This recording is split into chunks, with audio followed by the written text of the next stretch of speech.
আজকে দাদা ওয়েদার যথেষ্ট খারাপ, যখন তখন ঝড় বৃষ্টি হতে পারে, কারণ লাভা তাদের অলরেডি একটা ঝড়ের স্মার্টফোন লঞ্চ করে দিয়েছে, লাভা স্ট্রম 5G। কিন্তু এই বাক্সে লাভা কতটা ঝড় তুলতে পারলো সমস্ত কিছু দেখবো। তার আগে ফোনটা একবার দেখুন, কি ঝক্কাস দেখতে লাগছে, একেবারে অপরূপ সুন্দরী ফোন, তাও ভাবার 12,000 রুপির বাজেটে। হ্যাঁ, স্মার্টফোনটা তো 5G স্মার্টফোন বটেই, তার সঙ্গে সঙ্গে বেস ভ্যারিয়েন্টে 8GB 128GB ভ্যারিয়েন্ট করা হয়েছে। এর সঙ্গে আরও 8GB ভার্চুয়াল র্যাম, অর্থাৎ 16GB র্যাম ভ্যারিয়েন্ট আপনি অ্যাভেল করতে পারবেন। তার সঙ্গে সঙ্গে পেছনে গ্লাস বডি ডিজাইন দেওয়া হয়েছে, তবে হ্যাঁ ফ্রেমটা যেটা দেওয়া হয়েছে সেটা কিন্তু পলিকার্বনেট। ওভারঅল ফোনটা যে দেখতে সুন্দর লাগছে এ ব্যাপারে কোনো রকম ডাউটই নেই। উল্টে দুটো কালার ভ্যারিয়েন্টে ফোনটা অ্যাভেলেবেল, একটা ব্ল্যাক কালার আর একটা এই গ্রিন কালার ভ্যারিয়েন্ট। যদিও গ্রিন কালারটাই সব থেকে মিষ্টি কালার লাগছে। অ্যাকচুয়ালি লাভা এবার স্যামসাংয়ের যে S23 সিরিজ, S24 সিরিজ সেই ডিজাইন প্যাটার্নটাই ফলো করছে, এমনকি ক্যামেরা হাউসিংটাও সেই রকম মিনিমালিস্টিক রাখা হয়েছে। তো এক দেখাতেই আপনি ফোনটার প্রেমে পড়ে যেতে বাধ্য। এছাড়াও ওপরের দিকে সেকেন্ডারি নয়েজ ক্যান্সেলেশন মাইক দেওয়া হয়েছে। আজকের দিনে বাজেট ফোনে যেটা বিলুপ্ত হয়ে গেছে সেটা লাভা এখানে প্রোভাইড করেছে। ফোনটার ডান দিকে পাওয়ার অন অফ সুইচের সঙ্গে সঙ্গে একটা সাইড প্যানেল ফিঙ্গারপ্রিন্ট সেন্সার দেওয়া হয়েছে, যেটা যথেষ্ট ফাস্ট এবং অ্যাকুরেট কাজ করছে। ওপরের দিকে ভলিউম আপ ডাউন কি রয়েছে, নিচের দিকে একটা স্পিকার গ্রিল রয়েছে, Type-C পোর্ট রয়েছে এটাকে চার্জ করার জন্য, একটা মেন মাইক্রোফোন রয়েছে, 3.5mm হেডফোন জ্যাক রয়েছে। ফোনটার বাঁ দিকে সিম ট্রে রয়েছে, যেখানে দুটো সিম, একটা মাইক্রোএসডি কার্ড অনায়াসে লাগাতে পারবেন। ওভারঅল ফোনটা আপনাদের কাছে কেমন দেখতে লাগছে আগে কমেন্ট করুন, তারপরে বাকিটা যেতে যেতে কথা বলছি। আর হ্যাঁ, ততক্ষণের জন্য আপনি সাবস্ক্রাইব করে বেল ঘন্টিটা বাজিয়ে রেখে যাবেন। আর ভিডিওটা কোথাও গিয়ে যদি একটুও ভালো লেগে থাকে অবশ্যই লাইক বাটনটা প্রেস করবেন। 1,500 লাইক, সম্পূর্ণ দায়িত্ব আপনার কাছে বস। তাহলে এবার একটু বাক্স প্যাটরা ওপেন করে নিই। ও হো লাভা এখানে একটা কম দামি ফোনে একদম দুর্দান্ত কামাল করেছে। একটা মোটা সোটা বক্স দিয়েছে এবং বক্সের ভেতরে সমস্ত কিছু অ্যাভেলেবেল। প্রথমেই বক্সের ওপর TPU ট্রান্সপারেন্ট কেস রয়েছে, তার নিচে রয়েছে আমাদের স্মার্টফোনটা, ঠিক তার নিচে একটা লাভার হোম সার্ভিসের কার্ড, একটা সিম ইজেক্টার পিন রয়েছে, 33 ওয়াটের চার্জার রয়েছে, আর একটা চার্জিং ডাটা কেবল রয়েছে Type-C। মোটামুটি বক্সে যা দেওয়া হয়েছে তাতে আপনার কাজ চলে যাবে। তবে হ্যাঁ, এখানে লাভা স্ক্রিন প্রোটেক্টর দেয়নি, ওই খরচপাতি বাড়িয়ে দিয়েছে, আবার 100 টাকা খরচা আছে। যাই হোক, ফোনটার পেছন নিয়ে মানে ব্যাক প্যানেল নিয়েও তো অনেক কথাই হলো। ফ্রন্ট প্যানেলে 6.78 ইঞ্চির একটা ফুল HD+ IPS LCD প্যানেলের ডিসপ্লে রয়েছে, 120 হার্টজের রিফ্রেশ রেট রয়েছে। আর এই ডিসপ্লেতে 120 হার্টজ একদম মাখনের মতো চলছে। সমস্ত অ্যাপ্লিকেশনই মোটামুটি প্রায় 120 হার্টজ সাপোর্ট করতে পারছে। এর সঙ্গে সঙ্গে ডিসপ্লের বেজেল এবং চিন বাজেট অনুযায়ী আমি বলবো যথেষ্ট অ্যাগ্রেসিভ ছিল। আর পাঞ্চ হোলটাও যথেষ্ট এখানে ছোট দেওয়া হয়েছে। Display colour algorithm, colour accuracy যথেষ্ট ভালো ছিল। আমি ইউটিউবে ভিডিও দেখলাম, 4K ভিডিও সাপোর্ট করে না ঠিকই, আপ টু 1440p পর্যন্ত ভিডিও দেখতে পাবেন। ইউটিউবে HDR এর সাপোর্ট নেই। ওভারঅল ভিডিও প্লেব্যাক কিন্তু যথেষ্ট স্মুথ ছিল, কালার ভিউইং অ্যাঙ্গেলে কোনো রকম ইস্যু ছিল না। তবে ডিসপ্লেতে 580 নিটসের পিক ব্রাইটনেস রয়েছে, ডাইরেক্ট সানলাইটে ভিজিবিলিটির কোনো ইস্যু হচ্ছে না, তবে আরেকটু ডিসপ্লেটা উজ্জ্বল হলেও পারতো। আর এখানে সিঙ্গেল বটম ফায়ারিং স্পিকার রয়েছে। কোনোভাবে যদি ডুয়েল স্পিকারটা দেওয়া হতো না, মাল্টিমিডিয়া এক্সপিরিয়েন্সে 10-এ 10 দিয়ে দেওয়া যেত। কিন্তু হ্যাঁ, সিঙ্গেল স্পিকার হলেও স্পিকারটা যথেষ্ট লাউড ছিল, ভলিউম, ট্রিবল, বাস এগুলো ঠিকঠাকভাবে ম্যানেজ করতে পারছিল। একটা সাউন্ড টেস্ট করবেন নাকি?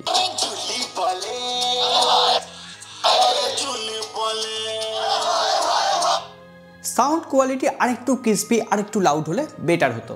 যাই হোক, এবার একটু পারফরমেন্সের খবরে আসি। বাজেট ফোন হলেও পারফরমেন্সে কোথাও কোনো রকম কম্প্রোমাইজ করতে হবে না, কারণ মিডিয়াটেকের Dimensity 6080 প্রসেসর ব্যবহার করা হয়েছে। DDR4X RAM, UFS 2.2 storage type, একটা হার্ডওয়্যার স্পেসিফিকেশনে বাজেটে যত কিছু দেওয়া যায় লাভা সবটাই দিয়েছে। AnTuTu চেক করতে গেলাম প্রায় 4,32,000-এর আশেপাশে স্কোর হলো। একদম স্মুথ পারফরমেন্স তো ডেলি লাইফের অ্যাপ্লিকেশনগুলোতে দিচ্ছেই, শুধুমাত্র তাই নয়, গেমিংয়ের ক্ষেত্রেও বেশ ভালো এফিসিয়েন্সি দেখাতে পারছে।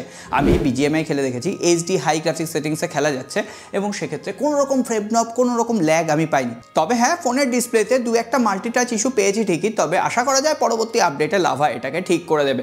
ওভারঅল পারফরমেন্স যথেষ্ট স্মুথ। আমি একবারে 8-10টা অ্যাপ্লিকেশন, 12টা অ্যাপ্লিকেশন চালিয়ে দেখেছি।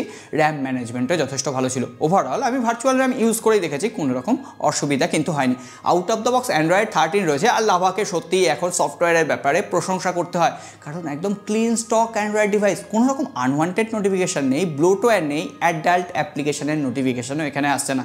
সুতরাং নির্ঝঞ্ঝাটে আপনি এই স্মার্টফোনটাকে ব্যবহার করতে পারবেন। এমনকি স্টক অ্যান্ড্রয়েড এক্সপিরিয়েন্স দেওয়া হলেও লাভা কিন্তু এখানে কাস্টমাইজেবল বেশ কিছু ফিচার দিয়েছে, যেমন প্যারালাল অ্যাপ্লিকেশন অর্থাৎ ডুয়েল অ্যাপ্লিকেশন আপনি ব্যবহার করতে পারবেন, ইন্টারনেট স্পিড মিটার রয়েছে, এমনকি না জানিয়ে লুকিয়ে লুকিয়েও আপনি কল রেকর্ড করতে পারবেন। তার জন্য একটা অন্য ডায়ালার আছে, অল্টারনেটিভ ডায়ালারটা জাস্ট আপনাকে অন করে নিতে হবে, ব্যাস কেল্লা ফতে লুকিয়ে লুকিয়ে কল গার্লফ্রেন্ডের কল ফল রেকর্ড করা যাবে। ওহো, সফটওয়্যারের ক্ষেত্রে আরও একটা ইম্পর্টেন্ট জিনিস বলতে ভুলে গেছি, এখানে 2 বছরের পর্যন্ত সিকিউরিটি প্যাচ লেভেল আপডেট আর অ্যান্ড্রয়েড 14-এর আপডেট লাভা প্রমিস করে যে দেবে, আর লাভা কিন্তু ফ্রিকোয়েন্টলি আপডেট তার ডিভাইসগুলোতে প্রোভাইড করছে, এটা মানতেই হয়। আরে দাদা, ক্যামেরার কথায় আসছি, তার আগে বলে দিই 5000 মিলিঅ্যাম্পিয়ারের ব্যাটারি রয়েছে, এর সঙ্গে 33 ওয়াটের চার্জার রয়েছে, মোটামুটি 1 ঘন্টা 20-25 মিনিট টাইম লাগছে 0 to 100% চার্জ হতে। আর 5000 মিলিঅ্যাম্পিয়ারের ব্যাটারি, আপনি নিশ্চিন্ত থাকুন যতই হেভি ইউজ করুন না কেন মোটামুটি একদিনের ব্যাটারি ব্যাকআপ দিয়ে দিচ্ছে, সেটা নিয়ে কোনো রকম কমপ্লেন করার জায়গা নেই। তবে এবার ক্যামেরা সেকশন নিয়ে কথা বলাই ভালো। লাভা এখানে সব থেকে ভালো কাজটা করেছে কোথায় জানেন? কোনো রকম গিমিক ক্যামেরা দেয়নি, এআই সেন্সার নেই, কোনো রকম ওই ম্যাক্রো সেন্সার নেই, 50 মেগাপিক্সেলের প্রাইমারি সেন্সার দিয়েছে, তার সঙ্গে 8 মেগাপিক্সেলের আল্ট্রা ওয়াইড অ্যাঙ্গেল লেন্স দিয়েছে। আল্ট্রা ওয়াইড অ্যাঙ্গেল লেন্সটা ডে লাইটে ভালো ছবি তুলছে, কালার কন্ট্রাস্ট লেভেল ভালো ছিল, মোটামুটি অ্যাকুরেট কালার দেওয়ার চেষ্টা করছিল, তবে ছবির শার্পনেস কিছুটা কম রয়েছে, আর একটু বেটার হতে পারতো। লো লাইটে ultra wide angle lens average performance দেয়, কিন্তু 50 মেগাপিক্সেলের যে ক্যামেরাটা না, সেটা দুর্ধর্ষ পারফর্ম করেছে।